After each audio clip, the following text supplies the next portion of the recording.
tu corazón solidario y la pantalla. Quiero darle las gracias pues al Ayuntamiento de Santa Lucía y a la Concejalía de Solidaridad y a toda la gente que hay detrás de ella y de este SPAL, pues por seguir creyendo en SPAL, por seguir creyendo en este espacio de debate, de encuentro, de reflexión, en este espacio de ternura que es el foro. Y quiero darle gracias a ustedes por invertir su tiempo, su cariño, sus energías en estar con nosotras hoy compartiendo este ratito. Para mí es un privilegio que me han hecho, es como un pequeño regalo envuelto que llevaba esperando años, el poder estar aquí sentada con Rebeca Lane. Quien me conoce y conoce la línea editorial de la Concejalía de Solidaridad sabe que testimonios como el de Rebeca era de esas asignaturas pendientes que nos robó, por decirlo de alguna manera, la pandemia y que hoy nos ha permitido recuperar. Y como le decía antes a Rebeca, las cosas ocurren cuando tienen que ocurrir y ya estamos aquí y lo celebramos. Así que muchísimas gracias, Rebeca, porque sabemos el esfuerzo, el palizón que te has metido para poder estar con nosotros y para nosotros es un privilegio tenerte hoy aquí. Después de dar las gracias. Gracias.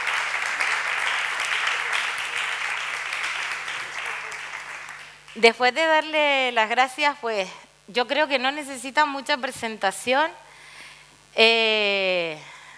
Rebeca, yo creo que es la cara del activismo, del compromiso feminista de la mujer centroamericana.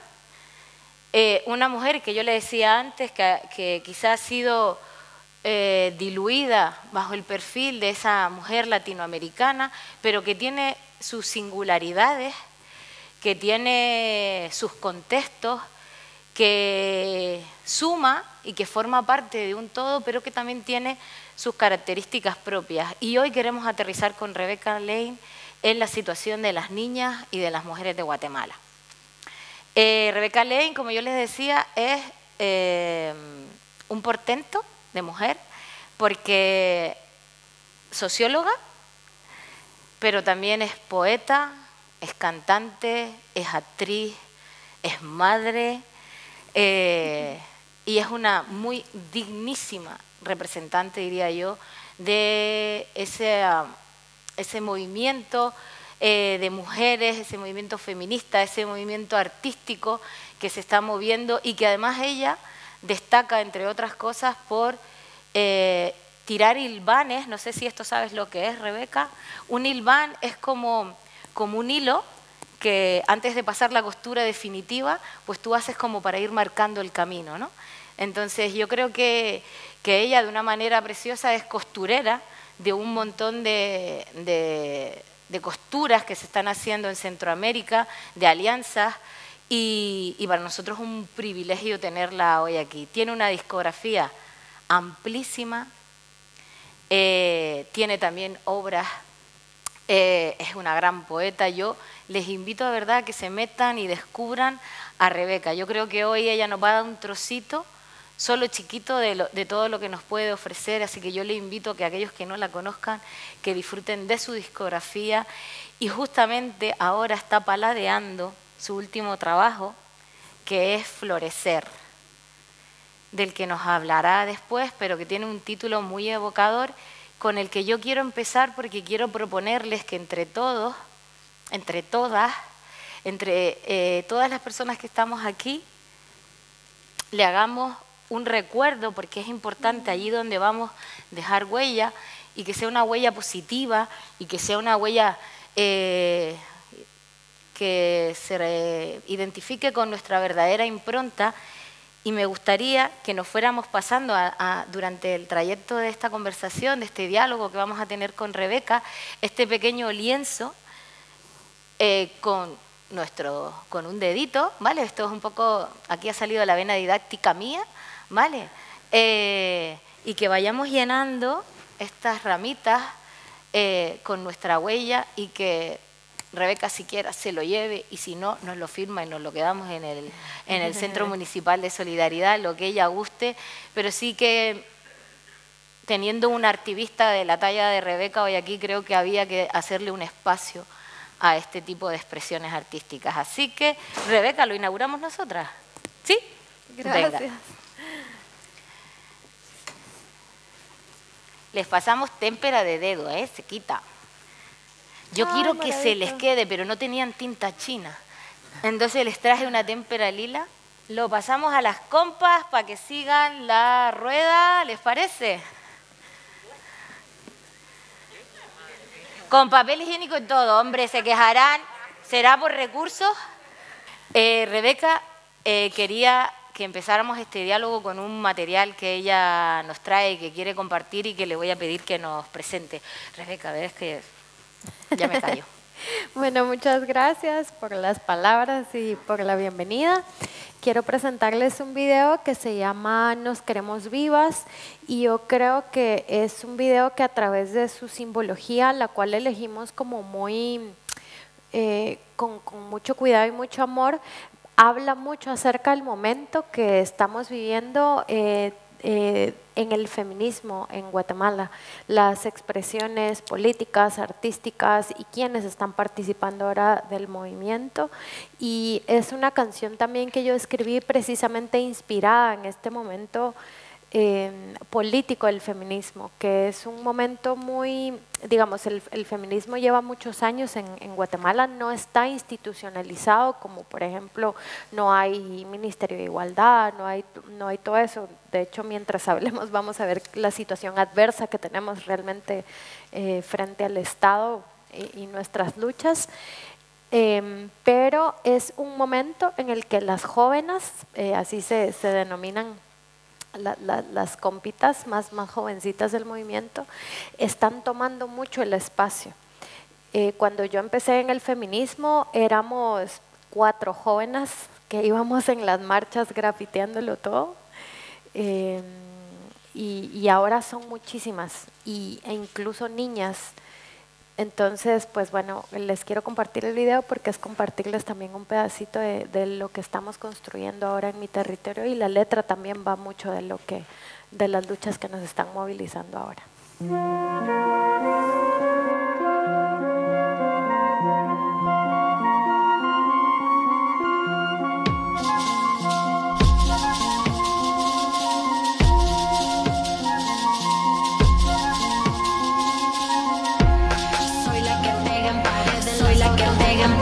Las fotos de tantas desaparecidas.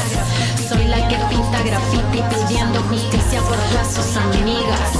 Soy la que marcha con cara tapada y pechos valientes al aire. Yo soy la rabia y soy la ternura y no pertenezco a nadie. Traigo tambores, traigo clamores. A otra mujer le quitaron sus flores. No queremos más que formal de amores. No queremos niñas viviendo horrores. Nos queremos vivas. Otro feminicidio en las noticias. Nos queremos vivas. No daremos paz hasta que haya justicia. No daremos paz hasta que haya justicia. Donde otras sembraron semillas, hoy me han nacido flores. Tengo jardín en el pecho donde cultivo todos mis amores. Donde otras sembraron semillas, hoy me han nacido flores. Tengo jardín en el pecho donde cultivo todos mis amores.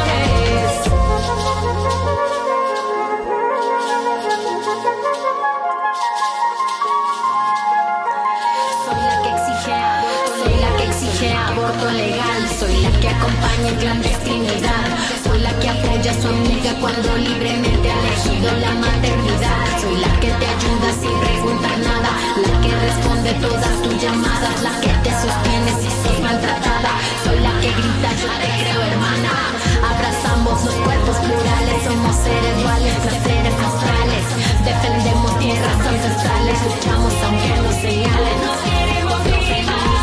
Otro feminicidio en las noticias. Nos queremos vivas. No daremos paz hasta que haya justicia. No daremos paz hasta que haya justicia. Donde otras sembraron semillas, hoy me han nacido flores. Tengo jardín en el pecho donde cultivo todos mis amores.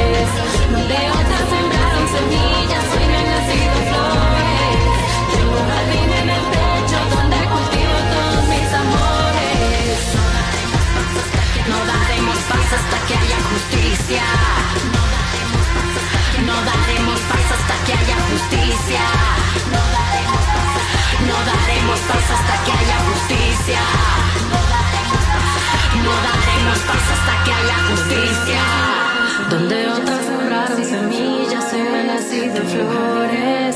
Tengo un jardín en el pecho donde cultivo todos mis amores. Donde otras sembraron semillas, hoy me han nacido flores. Tengo un jardín en el pecho donde cultivo todos mis amores. Donde otras sembraron semillas, hoy me han nacido flores. Tengo un jardín en el pecho donde cultivo todos mis amores. Donde otras sembraron semillas, hoy me han nacido flores. Tengo un jardín en el pecho donde cultivo todos mis amores. No daremos paso hasta que haya justicia.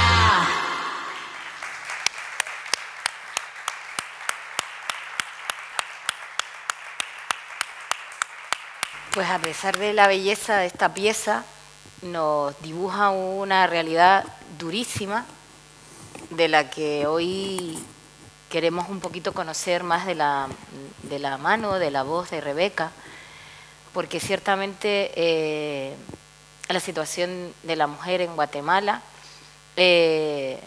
tanto estadística, tanto cuantitativa como cualitativamente, es una situación complicada en la que se hace necesario ese hilván del que yo te hablaba antes, de ir trazando ese camino, y yo creo que estas son muestras de ese hilván, ¿no? Esas ya son costuras que están saliendo, son manifestaciones de la importancia de ese trabajo que gente como tú, esas jóvenes que iniciaron ese camino, están haciendo. Desde tu punto de vista, ¿cuál es el contexto, cuál es la situación social, el elemento que más te preocupa de la mujer y la niña de Guatemala? Bueno, yo creo que estamos viviendo un momento ahora muy difícil políticamente, ¿verdad? Estamos con un gobierno conservador y que, a ver, esto no es nuevo. En el 2015 hubo un movimiento ciudadano en el que cuando se ventilaron varios casos de corrupción, a ver, que ha habido corrupción siempre y eso lo hemos sabido, pero finalmente una de las misiones que quedó de Naciones Unidas posterior a la firma de los acuerdos de paz en 1996, hasta el 96 vivimos en guerra, una de las misiones que se quedó luego de la firma de los acuerdos de paz era para desmantelar aparatos clandestinos de poder en el Estado, enquistados en el Estado. Que eso fue una de las causas principales a partir de las cuales se identificó que la guerra fue posible, ¿no? Un poco jalando de la conversación anterior.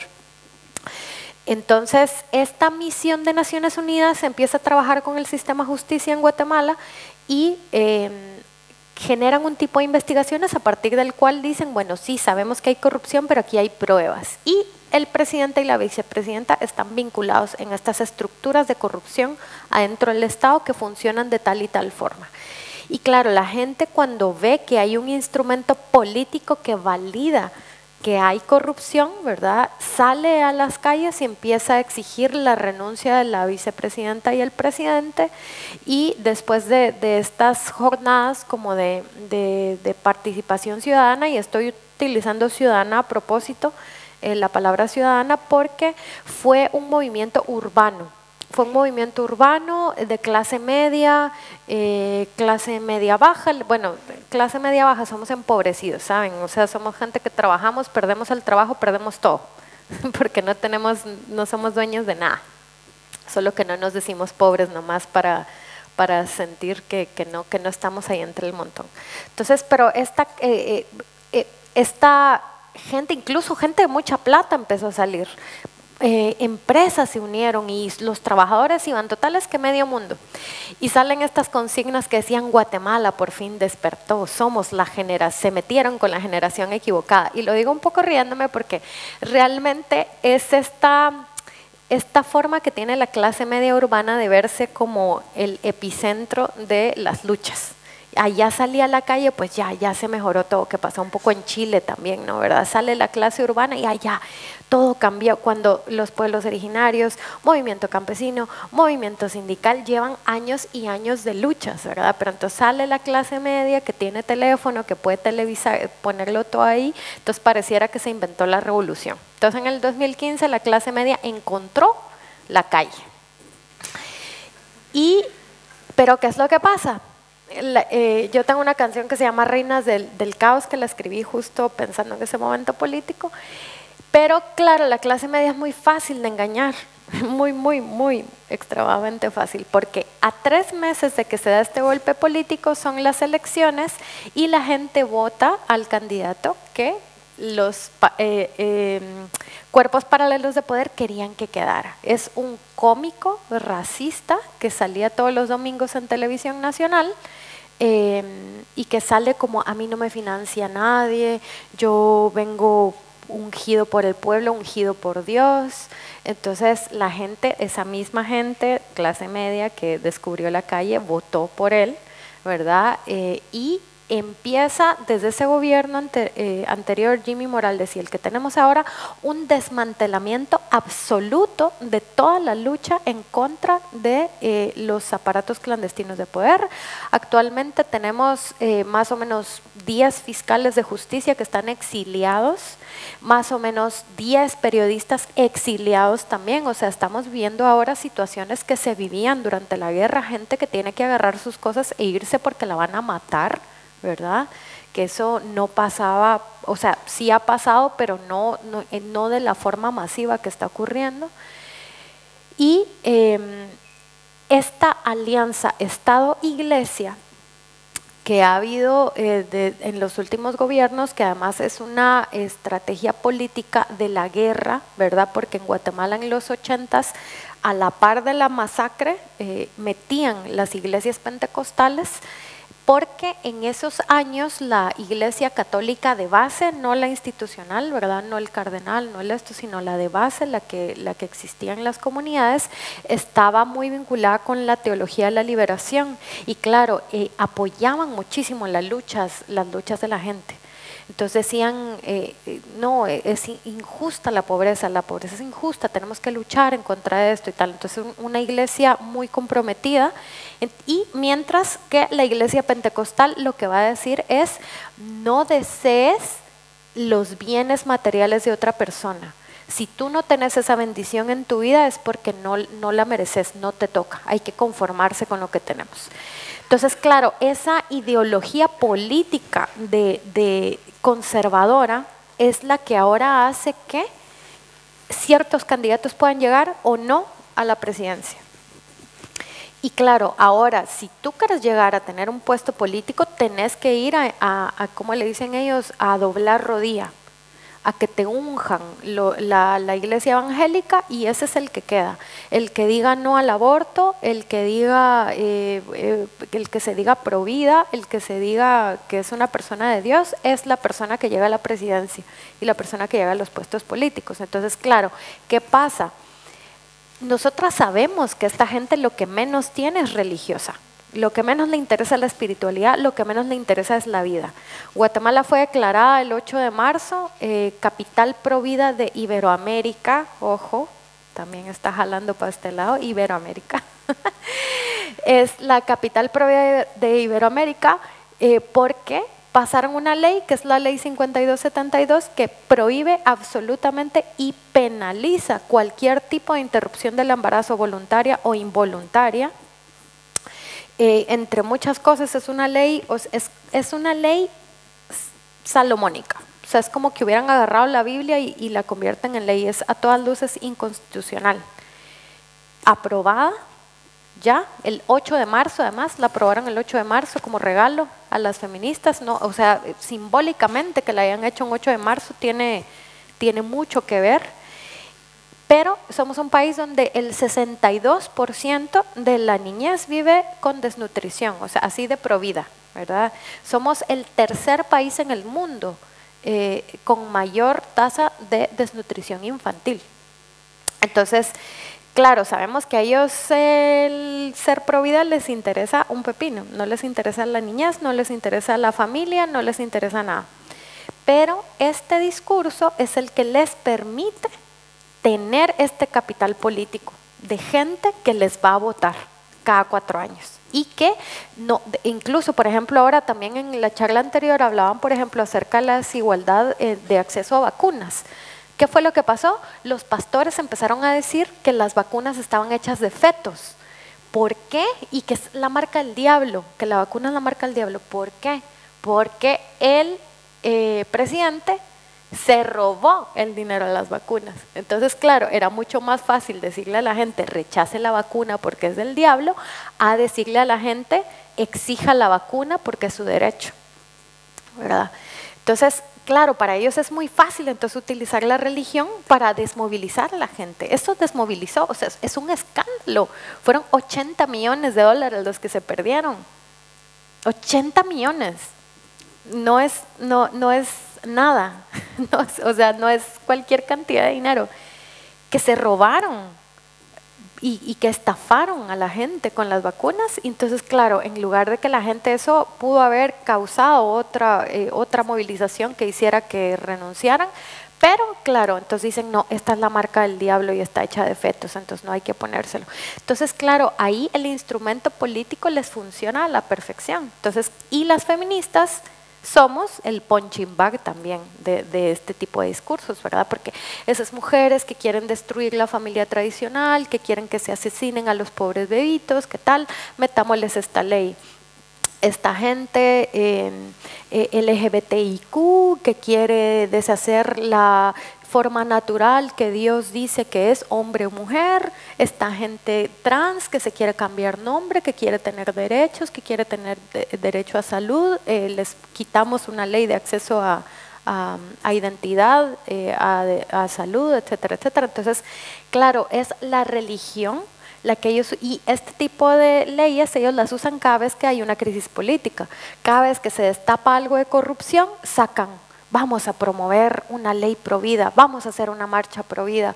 Cada vez que cualquier escándalo público, político, se utiliza a las mujeres y la lucha contra las mujeres con un argumento religioso como un arma política contra nosotras. Entonces, claro, nosotras estamos ahí en la mira de la gente, ¿verdad? Las feministas, las mujeres organizadas, para tapar básicamente las cosas que el gobierno está haciendo, y que esa lucha que se hizo contra la corrupción en 2015, ahora estamos, si ahí estábamos 20 pasos atrás, ahora estamos 50. Bueno. Tú comentabas,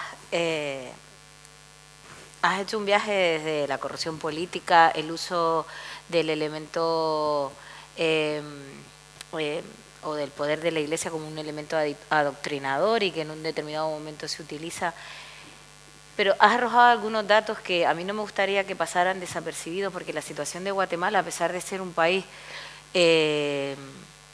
con bastante riqueza natural, diría yo, de hecho es uno de los países centroamericanos con una alta producción agrícola, con una cultura bastante rural todavía, pero es verdad que está en los rankings y no estoy hablando de cifras muy actualizadas, porque yo creo que tampoco les interesa actualizar mucho las cifras, está en el ranking de los 5 países más vulnerables de nuestro mundo, ¿vale? Seguido de Haití y de otros que sabemos su nivel de vulnerabilidad.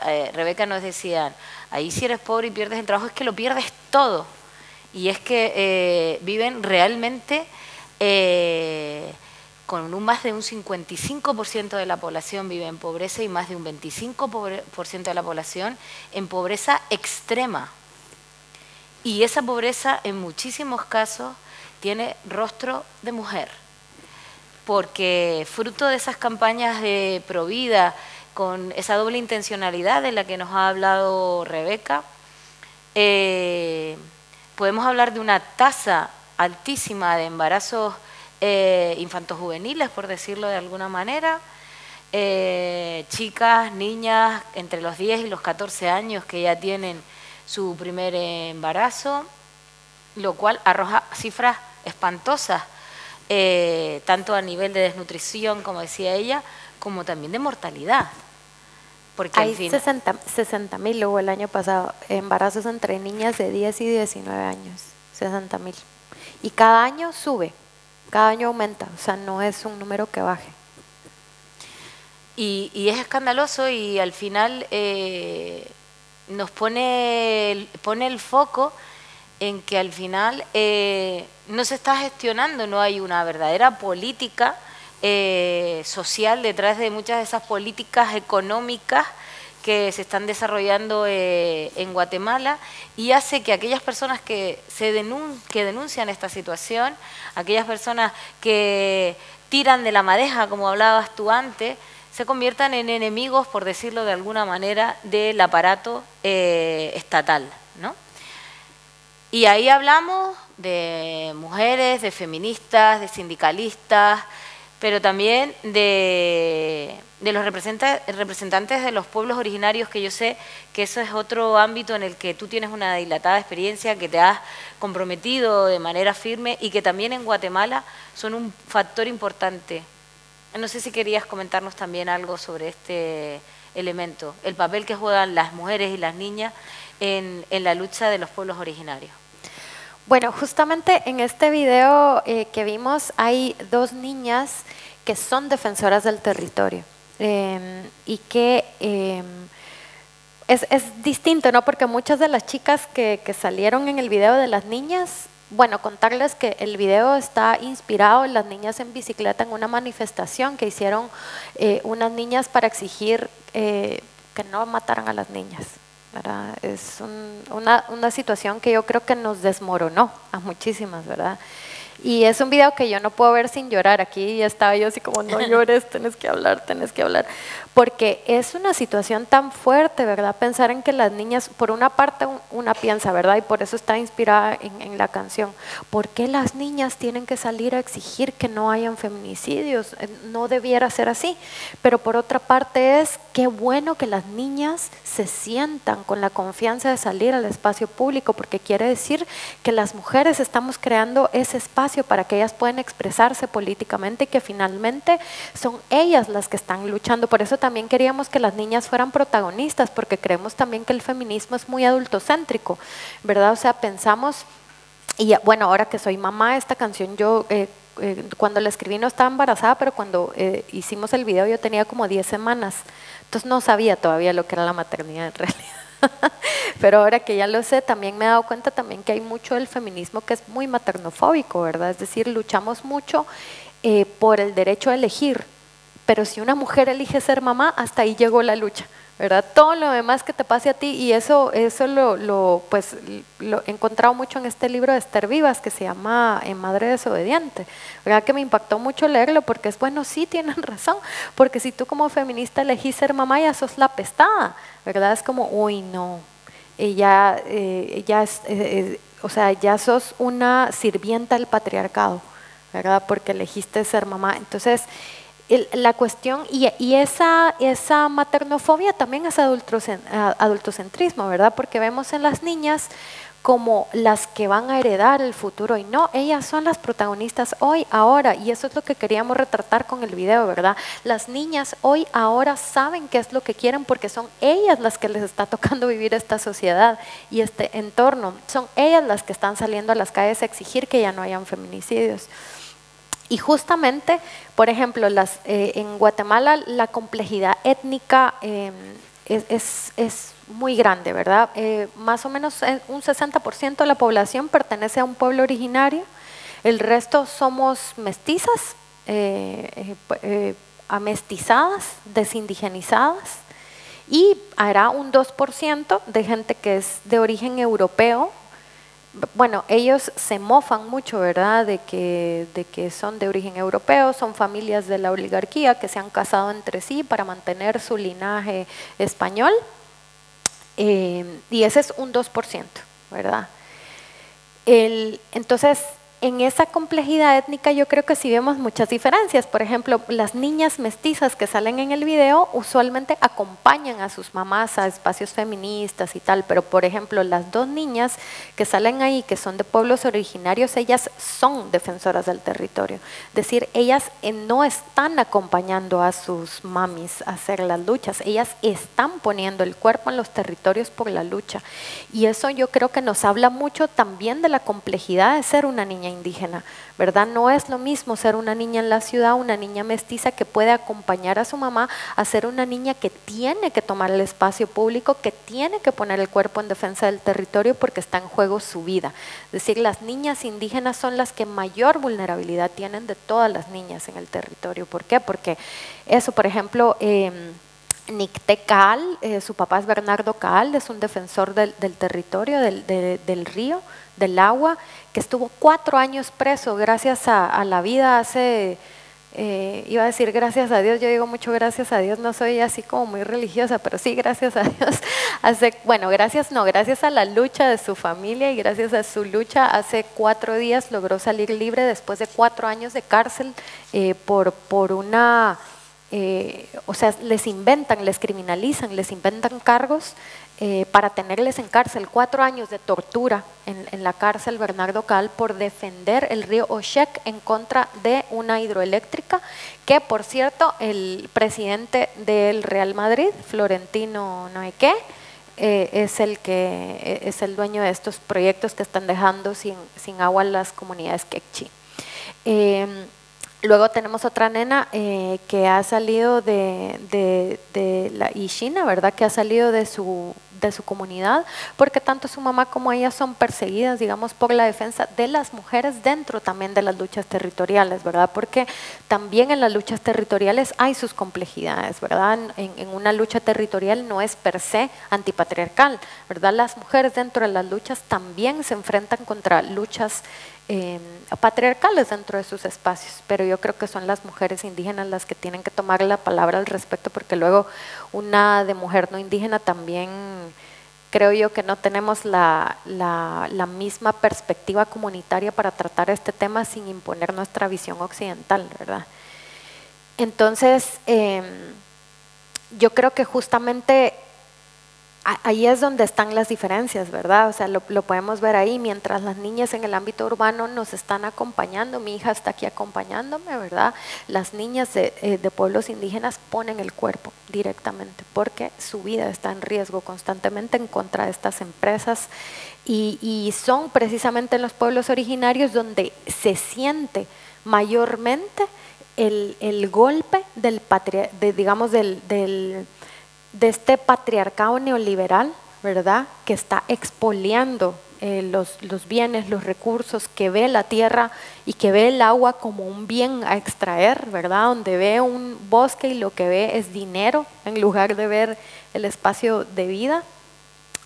Y yo creo que también son las luchas de las mujeres de pueblos originarios, ya sea que se identifiquen o no con el feminismo, las que nos dan grandes luces hacia dónde avanzar, porque definitivamente el feminismo occidental yo creo que se está perdiendo de una parte muy importante, que es lo que nos dice Lorena Cabnal, que es una gran compañera, ¿verdad? Una gran luz dentro de los feminismos en Guatemala, que ella nos dice, bueno, ella se asume feminista, ¿no? Pero también nos reta un poco así, bueno, y ustedes, mujeres, cuando ustedes ya logren su ley por el aborto, cuando ustedes ya logren su ley por esto y su ley por el otro, ¿en qué mundo van a vivir?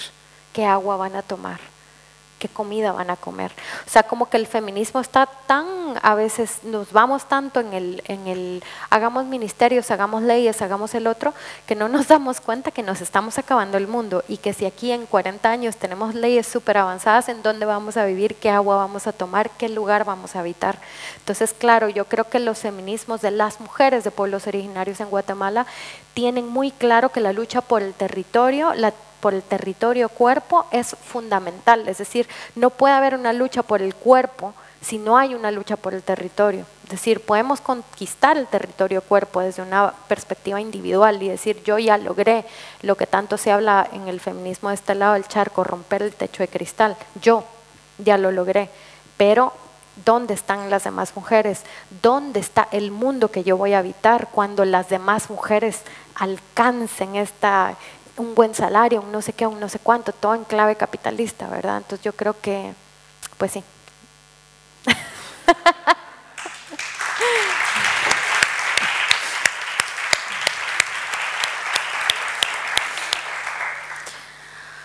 Madre mía. Es que claro, ahora me he quedado sin 3 preguntas. Pero yo le planteaba a Rebeca cuando hablé con ella que a mí me gustaría esta primera parte, porque ahora les toca a ustedes, trabajar sobre palabras, ¿no? Sobre el concepto y cuál es la perspectiva, porque yo creo que ella ha puesto el acento en un par de elementos importantes, ¿no?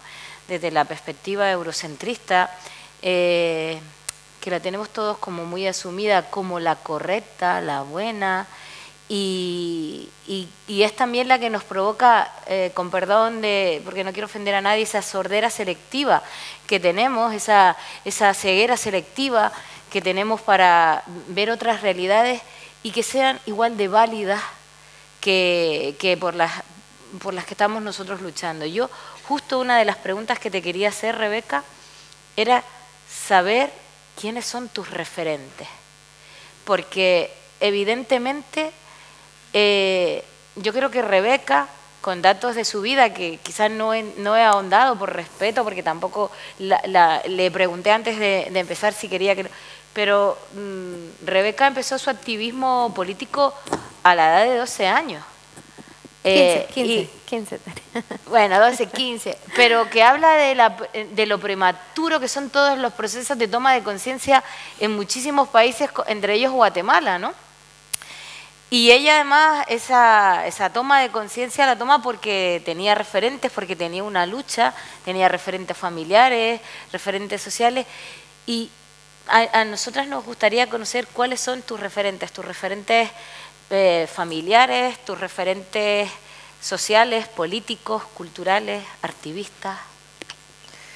Pues bueno, una de las mujeres que he mencionado, Lorena Cabnal, ella es realmente una de las, para mí ella es una gran maestra, ¿verdad? Y que es muy generosa en realmente compartirnos todo su conocimiento. Yo creo que ella es una mujer a la cual hay que escuchar muchísimo. Pueden buscarla en YouTube, leer sus artículos.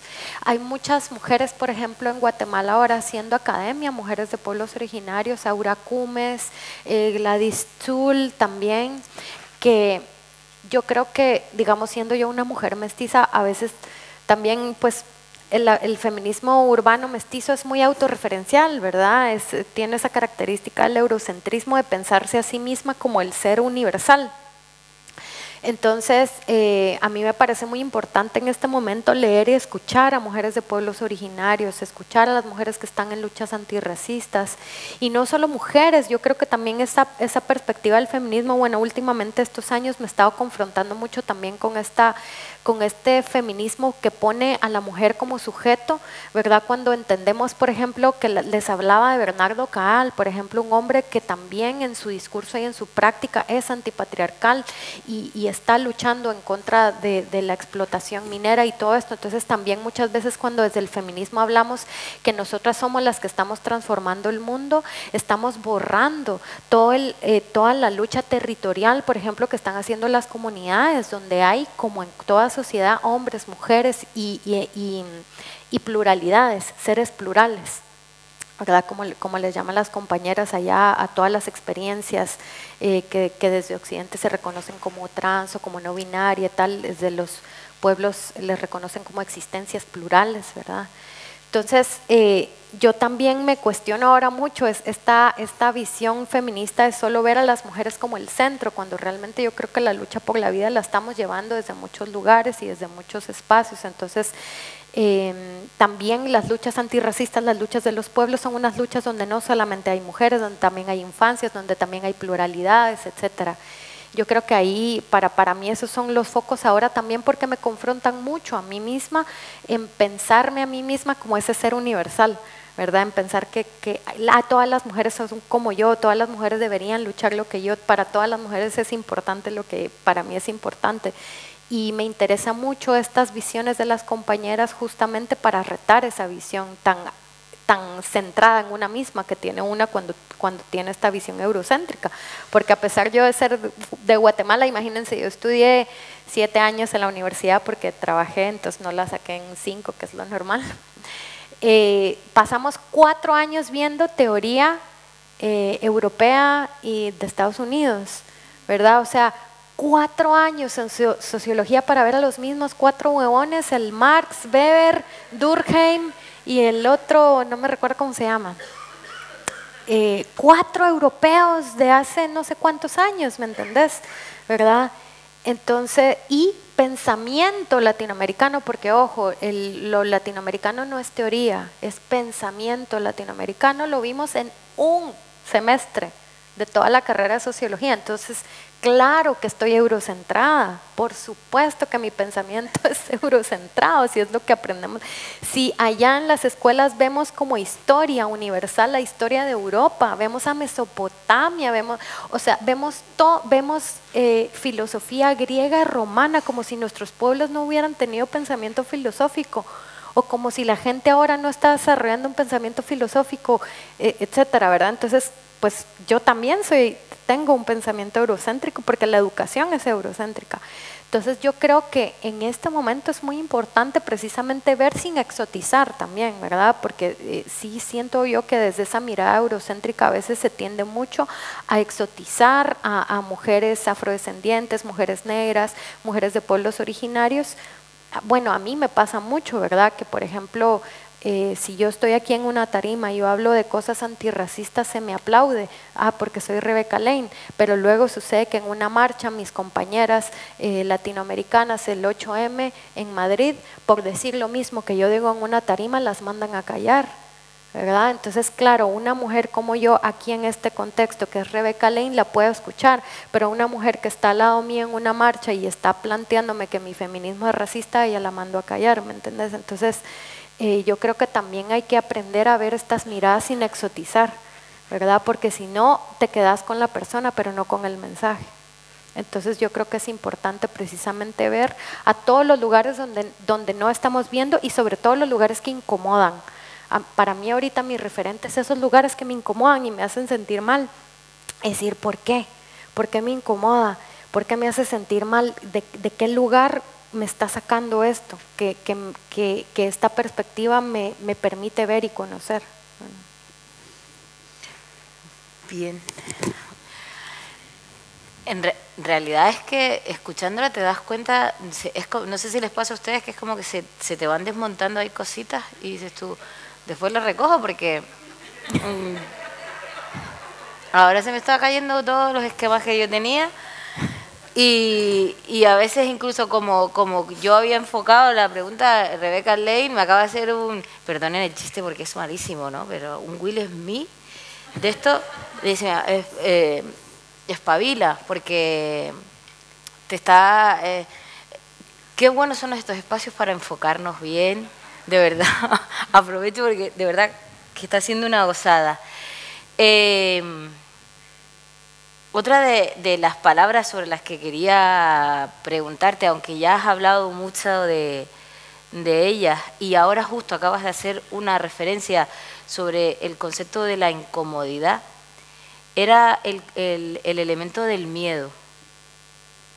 El miedo, la violencia, ha formado parte de la historia de Guatemala y forma parte del ayer, del hoy, de la mujer y la niña en Guatemala.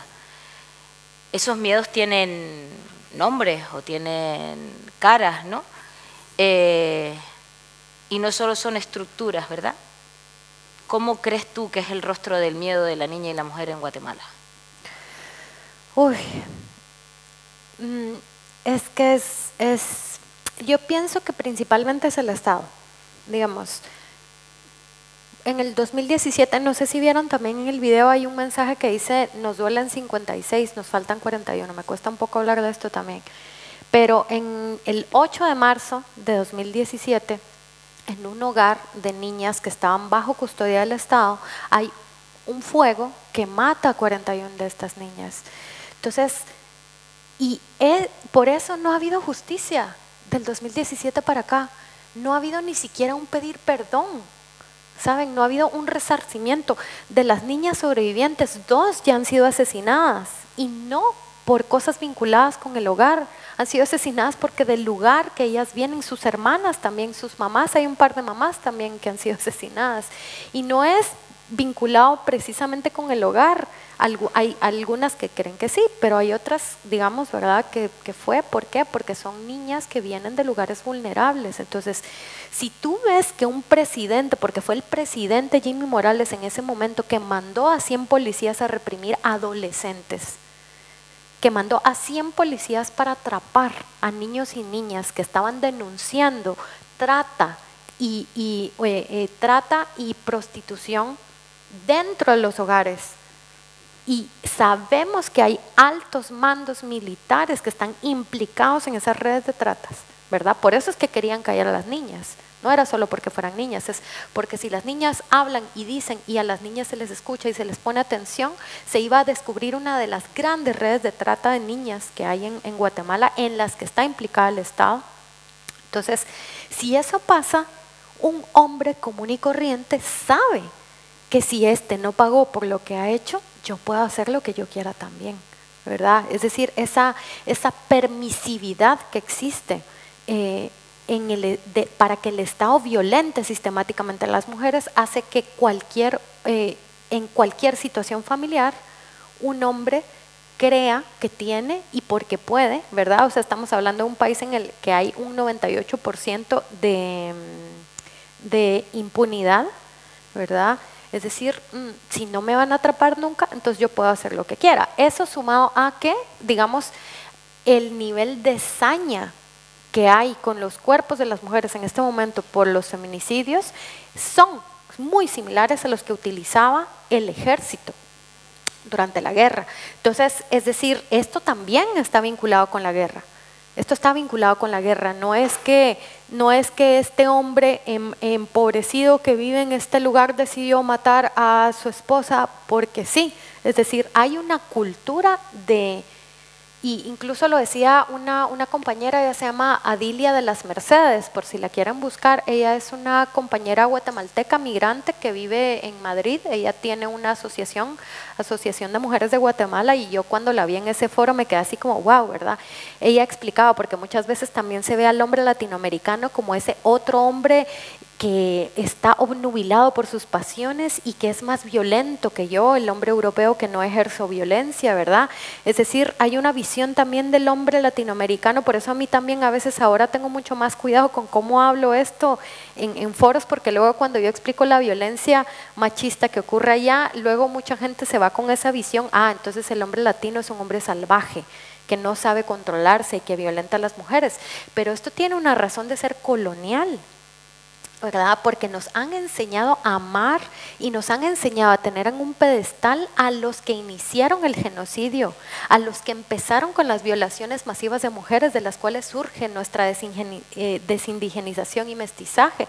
Entonces, desde ver hacia ese hombre europeo que trajo el progreso, la religión y el idioma, como si nosotros no hubiéramos tenido nada de eso antes, ¿verdad? En ese culto que hay a ese hombre de que nos trae el progreso y la forma en que llegó el progreso, es que está también esa forma naturalizada de violencia que vivimos allá, ¿verdad? No es que el hombre latinoamericano sea salvaje, es que es el prototipo de violencia machista que nos ha tocado vivir, ¿verdad? Porque no es el hombre indígena, porque eso también hay que matizar, ¿verdad? También cuando decimos que el hombre es el enemigo contra el que estamos luchando, ¿verdad? Y el patriarcado es, este hombre indígena que se levanta a las 4 de la mañana y se acuesta a las 8 de la noche con un tiempo de comida y está trabajando la tierra, perdónenme compañeras, pero él no es mi enemigo, ¿verdad? Él no es mi enemigo.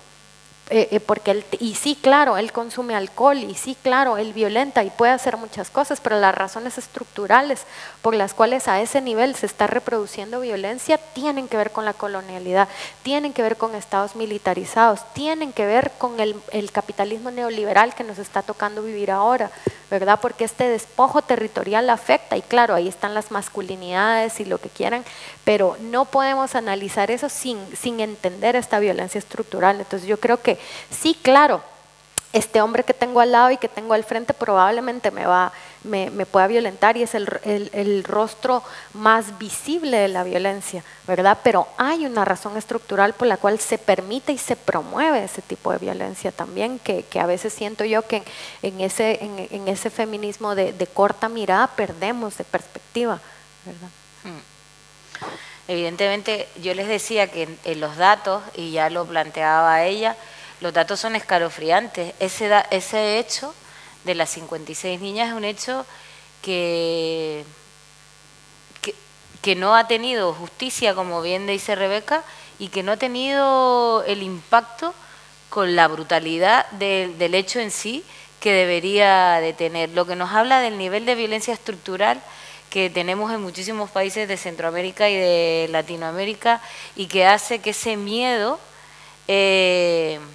forme parte de un proceso con el que también tienen que librar las mujeres y las niñas de Guatemala, ¿no? Yo quiero terminar con 2 palabras antes de darle la palabra a ustedes. A mí hay una palabra, hablando con Rebeca, que me gusta mucho y que creo que se abrazan, y que el SPAL es un espacio para que se abracen, y que yo creo que ella, en el momento en el que está, en ese florecer en el que está ahora mismo Rebeca, cobra un significado especial, y me gustaría que lo compartiera con nosotros, ¿no?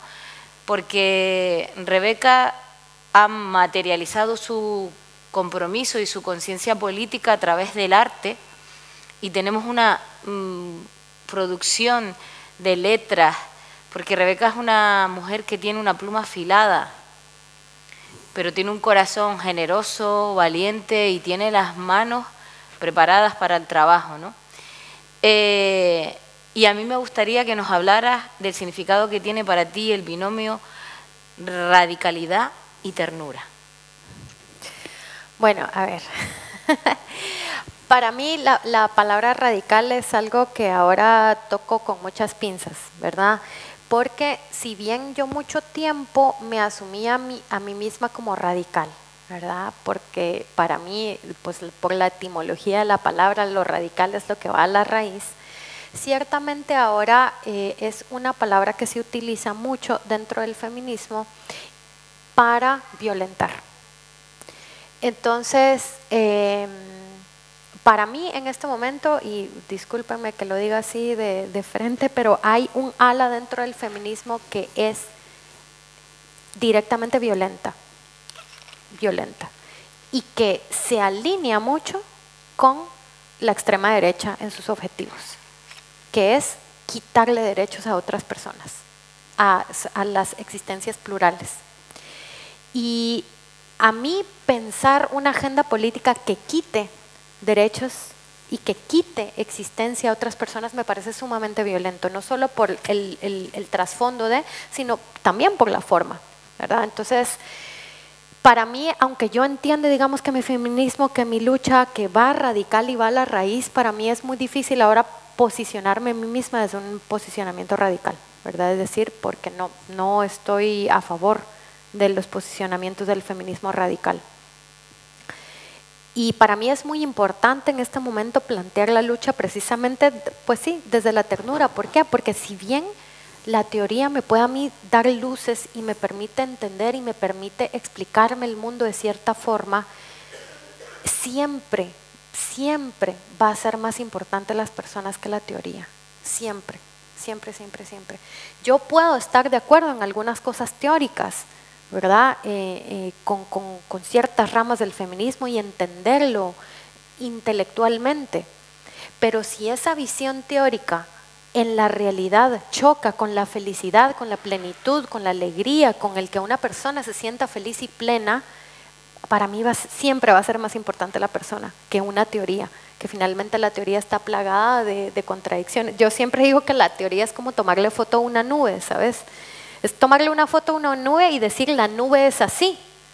2 minutos después esa nube ya cambió, ¿verdad? Entonces, claro, la teoría nos permite para entender que la nube en algún momento fue así. En ese momento estático en que yo tomé la foto era de esta forma, pero con el tiempo se va diluyendo, se va cambiando, va hasta transformando su propio estado, se volvió agua, se volvió a ser nube, etcétera, ¿verdad? Entonces yo creo que eso es algo que nunca hay que perder en cuenta. Para mí lo más importante son las personas y precisamente vincularme desde el amor y desde la ternura. Claro, esto lo digo ahora porque cuando yo tenía 15 años era todo lo contrario, yo estaba llena de enojo, de rabia, de ganas de romperlo todo y bueno, ahora todavía las tengo, pero también pienso que mi lucha también debe ser amorosa conmigo misma, ¿verdad? Cuando yo me activé políticamente mucho desde el odio y desde la rabia, también me hice daño a mí misma.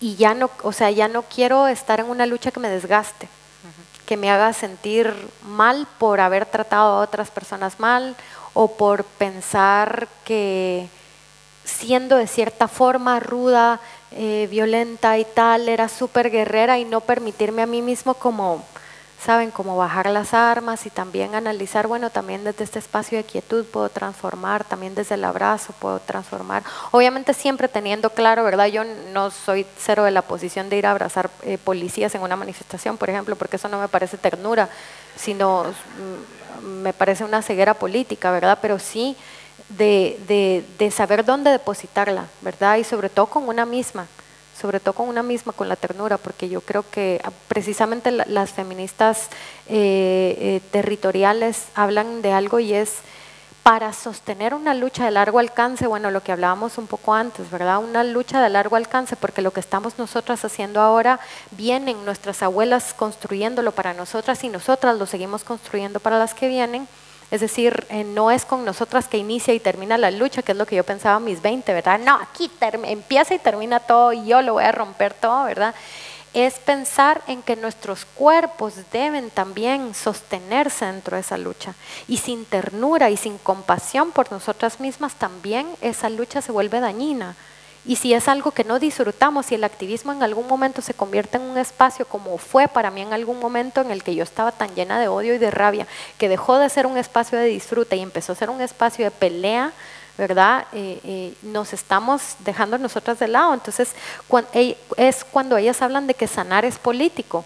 Sanar es político porque un cuerpo sano, un cuerpo fuerte, un cuerpo querido, un cuerpo que ahonda en sus traumas, un cuerpo que quiere dar algo mejor, en su activismo también va a ser un espacio de más amor, ¿verdad? Yo creo que mucho de la violencia que tenemos y de estos encontronazos tan terribles que tenemos ahora dentro del feminismo, porque yo estoy consciente que hay diferencias y siempre las van a haber, pero la forma en que las